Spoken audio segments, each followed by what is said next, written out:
ನಮಸ್ಕಾರ ವೀಕ್ಷಕರೇ, ವಿವಾ ನ್ಯೂಸ್ಗೆ ಸ್ವಾಗತ. ಇದು ಸುದ್ದಿಗಳ ಡಬ್ಬಿ. ಕಲಬುರಗಿಯಲ್ಲಿ ಸುದ್ದಿಗಾರರೊಂದಿಗೆ ಮಾತನಾಡಿದ ಸಚಿವ ಪ್ರಿಯಾಂಕ್ ಖರ್ಗೆ, ಎಸ್ಸಿಟಿಎಸ್ಪಿ ಯೋಜನೆ ಹಣ ಕಾನೂನಾತ್ಮಕವಾಗಿ ಗ್ಯಾರಂಟಿಗಳಿಗೆ ಹಂಚಿಕೆ ಮಾಡಿದ್ದೇವೆ ಎಂದರು.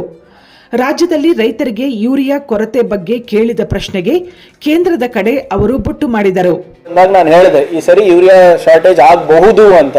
ಕಾರಣ ಇವತ್ತು ಕೇಂದ್ರ ಸರ್ಕಾರ ಏನು ಎಕ್ಸ್ಪೋರ್ಟ್ ಮಾಡ್ತಾ ಇದೆ, ಅದರಿಂದ ಸಮಸ್ಯೆ ಆಗ್ಬೋದು ಅಂತ ಇದೇ ಹಾಲ್ನಲ್ಲಿ ಹೇಳಿದ್ದೆ ನಿಮಗೆ.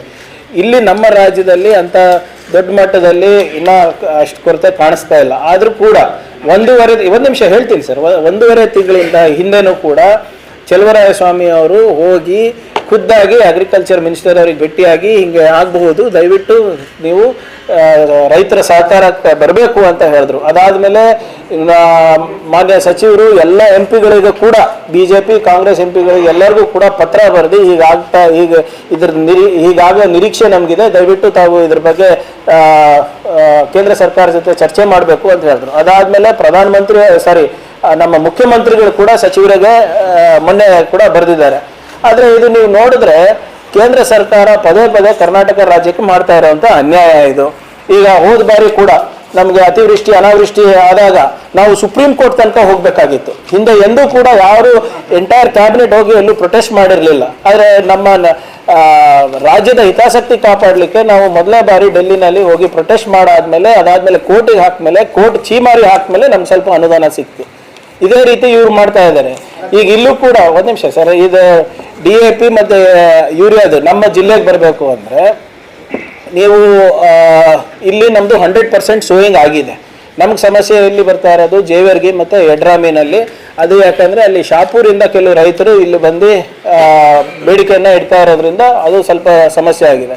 ಆಮೇಲೆ ಯಾರು ಆರ್ಟಿಫಿಷಿಯಲ್ ಸ್ಕೇರ್ಸಿಟಿಯನ್ನು ಮಾಡ್ತಾ ಇದ್ದಾರೆ, ಈಗಾಗಲೇ 7 ಲೈಸೆನ್ಸ್ಗಳು, 3 ಸೀಡ್ ಲೈಸೆನ್ಸ್ಗಳನ್ನು ಮತ್ತು 4 ಫರ್ಟಿಲೈಸರ್ ಡೀಲರ್ ಲೈಸೆನ್ಸ್ಗಳನ್ನು, ಒಟ್ಟು 7 ಡೀಲರ್ಸ್ಗಳ ಲೈಸೆನ್ಸ್ಗಳನ್ನು ನಾವು ಆಗಲೇ ನಮ್ಮ ಜಿಲ್ಲೆನಲ್ಲಿ, ಅದನ್ನು ಜೇವರ್ಗಿ ಯಡ್ರಾಮಿ ತಾಲೂಕಿನಲ್ಲಿ ನಾವು ಆಗಲೇ ರದ್ದು ಮಾಡಿದ್ದೇವೆ.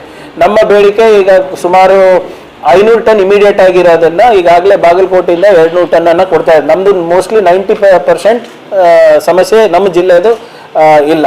ಆದರೆ ಇದು ಇವತ್ತು BJP ಅವರು ಎಲ್ಲ ಕಡೆ ಪ್ರತಿಭಟನೆ ಮಾಡಬೇಕು, ಅದು ಮಾಡಬೇಕು ಅಂತ ಇದ್ದಾರಲ್ಲ, ದಯವಿಟ್ಟು ಈ ಪ್ರತಿಭಟನೆಯನ್ನು ನೀವು ಡೆಲ್ಲಿನಲ್ಲಿ ಮಾಡಬೇಕು. ಯಾಕೆ ಪದೇ ಪದೇ ಕರ್ನಾಟಕದ ರೈತರಿಗೆ ಅನ್ಯಾಯ ಮಾಡ್ತಾ ಇದ್ದೀರಾ? ಯಾಕೆ ಕನ್ನಡಿಗರಂದರೆ ನಿಮಗೆ ಅಸೂಯೆ? ಯಾಕೆ ಕನ್ನಡಿಗರ ತೆರಿಗೆ ಬೇಕು, ಕನ್ನಡಿಗರ ದುಡ್ಡು ಬೇಕು, ಕನ್ನಡಿಗರ ಶ್ರಮ ಬೇಕು, ಆದರೆ ಕನ್ನಡಿಗರ ಬಗ್ಗೆ ಕಾಳಜಿ ಯಾಕಿಲ್ಲ? ಫಲಾನುಭವಿಗಳು SC ST ಇಲ್ಲ ಅಂತ ನೀವು ಹೇಳ್ತಾ ಇದ್ರೆ ಉದಾಹರಣೆಗಳು ಕೊಟ್ಟರೆ ಅದಕ್ಕೆ ನಾವು ಕ್ರಮ ತಗೋಬಹುದು, ಅದಕ್ಕೆ ಉತ್ತರನ ಕೊಡ್ಬೋದು. ಒಂದು ಕಡೆ ನೀವು ಇದಕ್ಕೆ SC ST ಬಳಸ್ತಾ ಇದ್ದೀರಾ ಅಂತ ಹೇಳ್ತಾ ಇದ್ರೆ, ಇನ್ನೊಂದು ಕಡೆ ಡೈವರ್ಷನ್ ಆಗ್ತಾ ಇದೆ ಅಂತ ಹೇಳ್ತಾ ಇದ್ರೆ. ಎಲ್ಲಿ ಡೈವರ್ಷನ್ ಆಗಿದೆ, ಹೇಗಾಗಿದೆ, ಯಾವ ನಿಯಮಗಳ ಉಲ್ಲಂಘನೆ ಆಗಿದೆ ಅಂತ ಸ್ವಲ್ಪ ಸ್ಪಷ್ಟವಾಗಿ ನಮಗೆ ಹೇಳಿದ್ರೆ ಅದಕ್ಕೆ ಉತ್ತರ ಕೊಡ್ಬೋದು.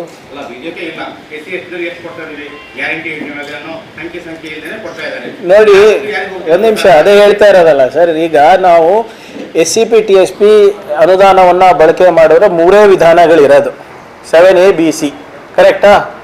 ಇದು ಯಾವ್ದು ಉಲ್ಲಂಘನೆ ಆಗ್ತಾ ಇದೆ ಹೇಳಿದ್ರೆ ನಾನು ಉತ್ತರ ಕೊಡ್ಬೋದು. ಒಂದು ನಿಮಿಷ ಸರ್, ಯಾವುದೇ ಯೋಜನೆ ಇರ್ಬೋದು. I can use it for guarantee, I can use it for ITBT, anything, as long as the beneficiary is SC ST. ಈಗ ಉದಾಹರಣೆಗೆ ನನ್ನ ಇಲಾಖೆನಲ್ಲೇ ತಗೊಳ್ಳಿ, ನಂದು 100 ರೂಪಾಯಿ ಇದ್ರೆ 24 ರೂಪಾಯಿ 10 ಪೈಸಾ ನಾನು SC ST ನವೋದ್ಯಮಗಳಿಗೆ ಕೊಡ್ಬೋದು. ಸ್ವಾಮೀಜಿ ಅವರೇ, ನಾವು ಮಾಡಿದೆಲ್ಲ ನೀರಿಗೆ ಹೋಯ್ತು ಅಂತ ಅಷ್ಟೇ ಹೇಳಿರೋದು. ಆದ್ಮೇಲೆ ಏನು ಹೇಳ್ತಾರೆ? ಏನೇ ಇರಲಿ ಅದ್ರ ಬಗ್ಗೆ ದರ್ ಇಸ್ ನೋ ರಿಗ್ರೆಟ್. ಇವತ್ತೊಬ್ಬ ಸಾಮಾನ್ಯ ಬ್ಲಾಕ್ ಅಧ್ಯಕ್ಷನಾಗಿ ಇವತ್ತು AICC ಅಧ್ಯಕ್ಷನಾಗಿದ್ದೀನಿ. ಪಕ್ಷ ಎಲ್ಲ ಕೊಟ್ಟಿದೆ ನನಗೆ. ಅದೆಲ್ಲ ಮಾತಾಡೋದೆ ಅಪ್ರಸ್ತುತ ಅಂತ ಇಲ್ಲ. ನೋಡಿ, ಹಂಗಲ್ಲ. ನೀವು ಹಿಂದಿಂದ 2 ನಿಮಿಷ ಮತ್ತು ಮುಂದಿನ 2 ನಿಮಿಷ ನೋಡ್ಬೇಕಲ್ಲ. ನೀವು ಬರೀ ಅದು 2 ಸೆಕೆಂಡ್ ಮಾಡಿದ್ರೆ ನಾ ಏನು ಮಾಡಲಿ?